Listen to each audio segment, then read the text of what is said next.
तर आपला हा चौथा मेल पपी आहे तो सांगलीला चाललाय, कोल्हापूरला चाललाय.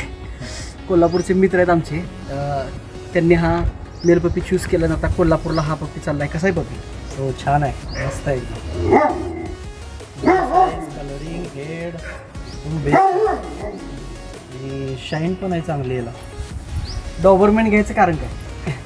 डॉबरमॅन घ्यायची म्हणजे आमच्या घरात सुरुवातीपासून आवड होती. आमच्याकडे एक फिमेल होती, त्यामुळं डॉबरमॅन आम्हाला सुरुवातीपासूनच आवडत होती. आणि यांच्याकडची व्हिडिओ बघितल्यावर आम्हाला पसंत पडला की आम्ही म्हटलं काही करून हाच म्हणून आम्ही एवढ्या लांब आलो.